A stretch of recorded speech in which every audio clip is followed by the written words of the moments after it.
how easily the press gallery is conned, how easily the 6 p.m. news is distracted by the Prime Minister just saying something is so.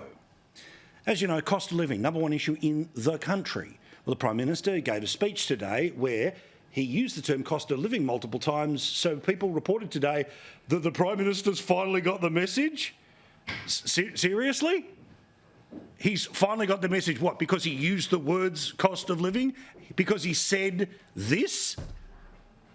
Our government understands the cost of living is the number one pressure on Australian families, which is why help with the cost of living is our number one priority. But one of the themes I hope I've drilled into you over the years is don't watch what they say, watch what they do. And even though they said cost of living lots of times today, the cost of living relief, help with the cost of living, our cost of living plan, responsible cost of living relief, cost of living plan, cost of living relief, $1 billion cost of living plan. The reality is that everything has got worse since they took over. Now, yes, some of that is cyclical, but it was cyclical under the last mob. But of course, that was never mentioned. It was overtly personal. When it was one interest rate rise, it was a cost of living crisis. What does 11 more of them mean? While the Prime Minister spent $450 million in the best part of the past 12 months obsessing about the voice, literally, it was more important for him to cry in the dirt of Uluru even than it was to go to mourn with the Jewish community after what happened to them on October the 7th. Priorities are nowhere to be seen. Some speeches and some yap-yap, but the reality of their actions, well, they are a great distance from their words, even when they try to pretend that these are the things they are doing. $23 billion in cost of living relief that our government is delivering. A targeted and comprehensive plan that has actually taken half a point off inflation through the year. $26 billion, half a point of inflation. But of course, inflation has gone back up over the past 2 months. Inflation on petrol is the best part of 20%. Inflation on power bills is the best part of 20%. And they want to say, well, because we spent this, it's not as big as it could have been. Well, it doesn't matter, because the crush is going on as we speak. And they're not people that are just being crushed now. They've been crushed last month, the month before, the quarter before that, a year before that, almost from day one of this government. And if the Prime Minister wants to sit in front of a bunch of people today and get a gold star and be clapped on by everyone in the press gallery because he's doing something about cost of living, could he please explain in any of his speeches why 3.7 million Australian households found it difficult to put food on the table in the past year? So he's spending $26 billion, but it's clearly not getting where it needs to go, because an absolute failure of a government dealing with cost of living is when people go hungry. In the same way that we had our national debate about Indigenous affairs, and when tens of billions of dollars are being spent, the failure is that there are people still dirt poor in the dirt in regional Australia. Now remember, of that 3.7 million households, half of everyone who is renting in the country are some of the people that are in trouble right now. Oh no, but trust us, I've said cost of living while wearing a nice suit before I bugger off to Beijing, after coming back and clinking crystal with the President of the United States. A third of all mortgage holders. So these are people with a job, paying off a mortgage, but they don't have enough left over to feed their family. Oh, and just to drive it home, there is a great charity which pops up all around Queensland and sets up a supermarket in one suburb every couple of weeks. And the supermarket is free. Put simply, it is free food. And there are people who are travelling hundreds of kilometres to go to it. So could somebody explain to me how the Prime Minister is actually doing anything about cost of living when this is his own country? These are people queuing for food, as if we were in the weirdest parts of the crumbling Soviet Union, or there weren't enough eggs or bread on the shelf. This was the charity that runs it, and they run it out of Queensland, again, like Food Bank. Incredible people going out of their way to help people who supposedly the government is there to help. But the government, of course, has got $20 billion in a surplus right now. How much extra are they giving to charities? Well, 4/5 of bugger all is the answer. This bloke spent $450 million on a referendum at the same time as people queue up for food in Queensland. They can come once a week to come in and pick up their groceries, and that includes non-perishable food items, that includes bread, unlimited fruits and vegetables. In Queensland, 89% of families are struggling. It's very concerning, and we're seeing it every single day. We've had people come as far as Ipswich to come and collect food in Mermaid Beach, which is, they spend half a day. And they spend half a day on public transport because they don't have a car. Imagine going from Ipswich to Mermaid Beach to be able to get a loaf of bread for free. Oh no, but this government cares. So forgive me if I give no credit to the government today for just saying cost of living a whole bunch of times, for saying that it's their number one priority when by every measure it's not their number one priority. And yes, they've said $26 billion, what, to increase the dole by $56 every 2 weeks. Now again, politicians love using these lovely big numbers because it makes it seem like they're just firing a fire hose in the direction of people who are struggling. But the reality is that money is, among other things, going to energy companies. The credit is, oh, well, we've saved 0.5% of inflation. Inflation is meant to be between 2 and 3%, or the Reserve Bank starts to say the economy is too hot and we need to put up interest rates. It's currently 5.4%.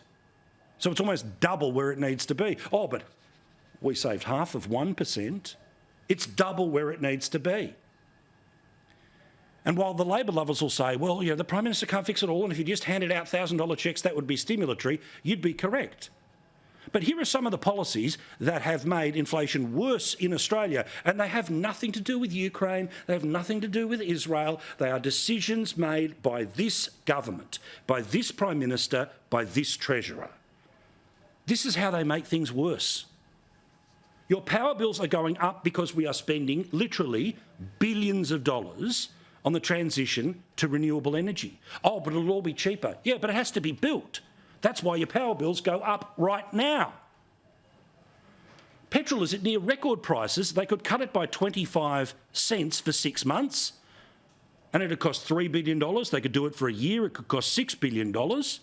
And they've got $20 billion in surplus, but they won't spend it.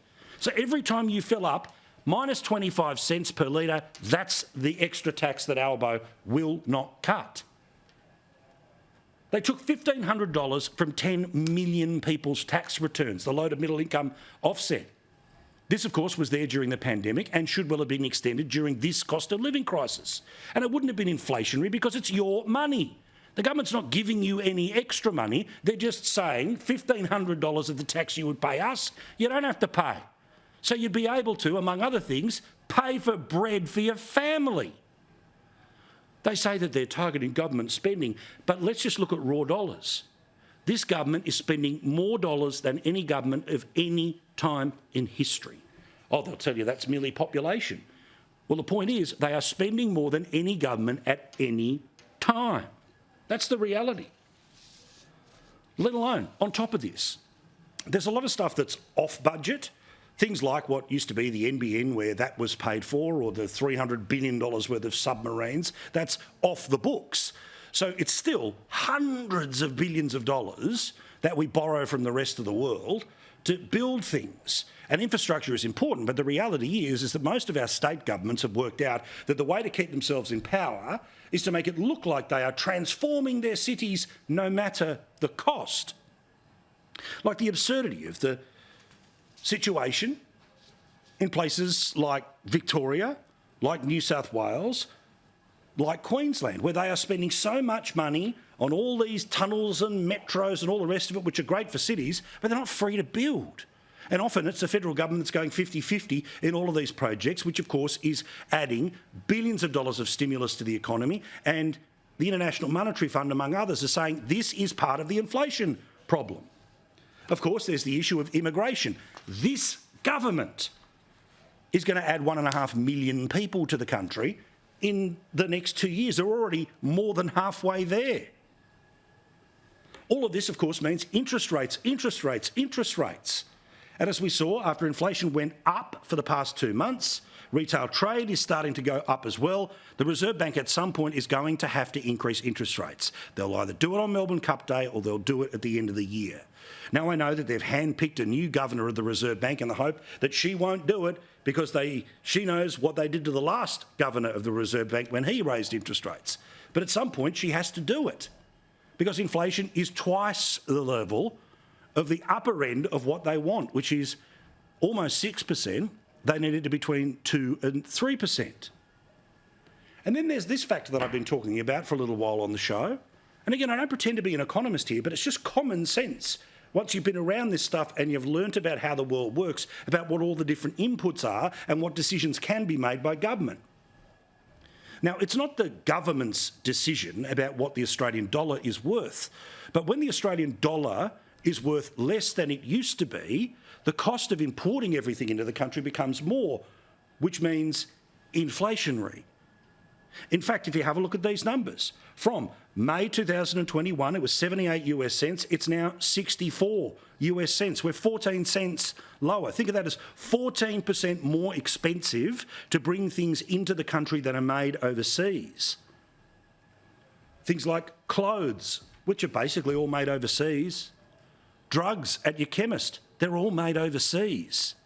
Or cars, of course, they're all made overseas.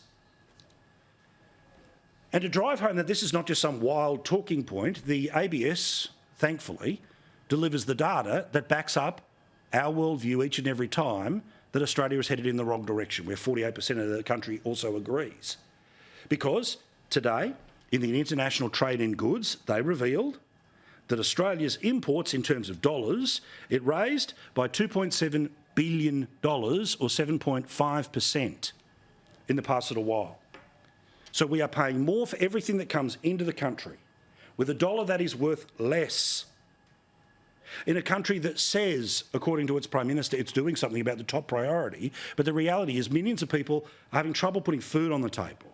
People are lining up around the block for free food in Queensland. He won't cut the tax on petrol. And because it's politically advantageous for politicians to stand and cut ribbons on things, we keep shelling out tens of billions of dollars on projects that, yes, we might need, but we can't afford. And then on top of it all, just keep tipping more people in. Keep tipping more people in. And yes, while technically the people who may well end up getting the residence here are here because of skilled migration, there's a thing called family reunion, which means the parents who often can't speak English, or people who end up being a drain on the welfare system, not because they're not good people, but that's just the reality. You hire someone for their skills and eventually they're able to bring their entire families over, which means the supposed number of 1.5 million over 2 years ends up blowing out way bigger than that. And good luck even going through Senate estimates to ask how many people have been using the family reunion scheme. We're trying. And it is even more opaque than the Prime Minister's diary, which will cost you $1,400 to have a look at, and most of it will be redacted.